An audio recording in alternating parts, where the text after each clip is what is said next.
প্রত্যাশী আমার ভাই ও বোনেরা, আশা করি আপনারা সকলে ভালো আছেন, আমিও ভালো আছি। এখন বিষয়টা হলো, মোংলা বন্দর কর্তৃপক্ষ কিন্তু বড় ধরনের একটা নিয়োগ বিজ্ঞপ্তি প্রকাশ করছে। সকলে জানেন, আমার হাতেও কিন্তু নিয়োগ বিজ্ঞপ্তিটা রয়েছে। এখানে লস্কর পদে 46 জন লোক নেবে, একজন দুজন না কিন্তু। এখানে মোংলা বন্দর কর্তৃপক্ষ একটা সরকারি চাকরি। এখানে কিন্তু তারা বেতন গ্রেড দিয়েছে 19তম গ্রেড। অন্য সব দপ্তরে কিন্তু লস্কর পদে 20তম গ্রেড থাকে, এটা কিন্তু 19তম গ্রেড। আর সেক্ষেত্রে আসলে আপনাদের কি কি কাজ করতে হবে, তা আজকের এই ভিডিওতে আপনাদের একটু দেখিয়ে দেব যে কি কি কাজ করতে হবে। তাই আপনারা যারা আবেদন করতে চাচ্ছেন, যেহেতু আবেদন করবেন, তাদের জানতে তো হবে এই পদের মূলত কাজ কি, কি কি কাজ করতে হবে। অনেকে আবেদন করার পরে ভাববেন যে ভাই এই কাজটাই করতে হবে, আগে জানলে আবেদন করতাম না। অনেকে বলবেন যে ভাই এই কাজ আমার পছন্দনীয়। তাই সকল বিষয় নিয়ে আমরা আজকের এই ভিডিওতে আলোচনা করব। তাহলে ভিডিওটা শুরু থেকে শেষ পর্যন্ত যদি দেখেন ভিডিওটা, তাহলে A to Z ইনশাল্লাহ জানতে পারবেন। চলুন ভিডিওটা শুরু করে দেয়। তার আগে বলে দেয়, আপনারা যারা আমার ইউটিউব চ্যানেলে নতুন, তারা অবশ্যই আমার ইউটিউব চ্যানেলটা সাবস্ক্রাইব করে রাখবেন। ফেসবুক পেজ থেকে ভিডিও দেখলে ফলো করবেন, লাইক কমেন্ট শেয়ার করে অন্যকে দেখার সুযোগ করে দেবেন। এখন বিষয়টা হলো, আমরা একটু মোবাইলটা রেখে নেই, বা একটু অফিসে আছি তো, একটু মোবাইলটা রেখে নেই, তারপর কথা বলতেছি। এখন বিষয়বস্তুটা আপনাদের একটু আমি বলে দেই যে আসলে কাজটা কি হবে। লস্কর পদ, আমার অনেকগুলো ভিডিও আপনারা আপলোড দিয়েছিলাম যে BIWTC এর লস্করদের মূলত কাজকে, এই বিষয়ে কিন্তু আমি কিন্তু ভিডিও আপলোড দিয়েছি, আপনারা সকলে দেখেছিলেন। এখন বিষয়টা হলো, এই যে লস্করদের কাজ হলো নৌপথের চাকরি। যেমন আমি BIWTC-তে জব করি, টিএ, মোংলা বন্দর, পায়রা বন্দর, এখানে যারা লস্কর পদে যারা আছে, সকলেই মূলত নৌপথে কাজ করতে হবে। বিষয়টা আশা করি বিষয়টা বুঝতে পেরেছেন আপনারা। এখন লস্করের মূলত কাজ কি, মোংলা বন্দর কর্তৃপক্ষ সকলে জানেন, মোংলা বন্দরের বিভিন্ন জেটি রয়েছে, তাদের জাহাজ রয়েছে, তাদের সি ট্রাক রয়েছে, তাদের উদ্ধারকারী জাহাজ রয়েছে, তাদের ট্রাক জাহাজ রয়েছে, তাদের কোস্টার রয়েছে, তাদের ট্যাঙ্কার রয়েছে, তাদের পল্টন রয়েছে, জেটি রয়েছে, যেখানে বিভিন্ন দেশ থেকে, বিভিন্ন বন্দর থেকে, বিভিন্ন জেলা থেকে জাহাজগুলো এসে কিন্তু সেই বন্দরে জেটিতে নোঙর দিয়ে থাকে। মূলত বিষয়টা আপনারা বুঝতে পেরেছেন।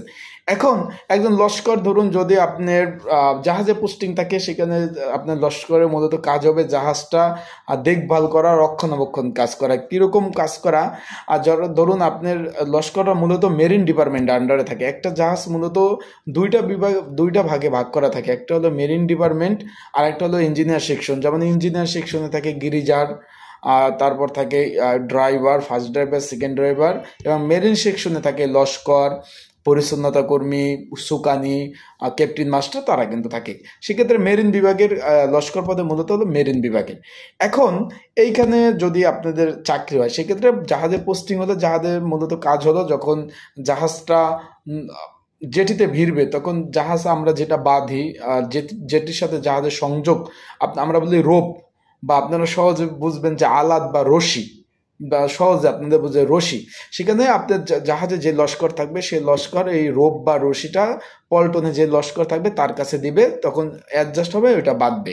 আবার মাস্টার নির্দেশ মোতাবেক ওইটা কিন্তু ছেড়ে দেবে। বিষয়টা আশা করি বুঝতে পারছেন। মূলত লস্করদের সোজা কথা কাজটা হলো রশি, জাহাজ বাঁধা এবং ছেড়ে দাও, এটাই মূলত কাজ। এটা তাছাড়াও আবার কী কী কাজ করতে হয়, আর সেই বিষয়ে যাওয়ার আগে আমি একটু নিয়োগটা আমি আপনি দেখি একটু বলতেছি। এখানে যেহেতু 46 জন লোক নেবে লস্কর পদে, এখানে কমপক্ষে আপনারা মাধ্যমিক পাশেই কিন্তু আবেদন করতে পারবেন। যারা মাধ্যমিক পাশ রয়েছেন, এসএসসি পাশ রয়েছেন, যারা মাদ্রাসা থেকে পড়াশোনা করছেন, দাখিল পাশ রয়েছেন, সকলে কিন্তু আবেদন করতে পারবেন। তাই যারা আবেদন করতে চাচ্ছেন, যেহেতু আবেদন চলবে অনলাইনের মাধ্যমে, আমার স্ক্রিনের উপর হোয়াটসঅ্যাপ নাম্বার রয়েছে, ডিসক্রিপশন বক্সে নাম্বার রয়েছে, এই নাম্বারে আমার সাথে কিন্তু যোগাযোগ করতে পারেন। যোগাযোগ করলে আপনাদের কিন্তু আবেদনগুলো আমি সুন্দরভাবে কিন্তু করে দিতে পারবো। আশা করি বিষয়টা আপনারা বুঝতে পারছেন। এখানে কিন্তু 41 জন লোক নেবে।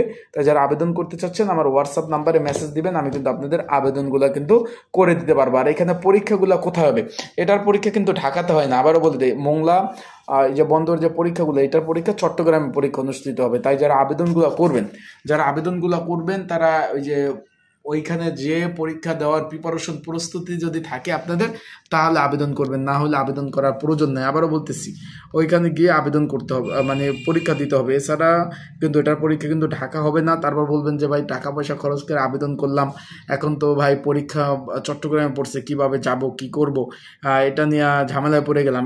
এই বিষয়ে আমি বলে দেই, আপনাদের পরীক্ষাগুলো কিন্তু সব চট্টগ্রাম পরীক্ষা হবে।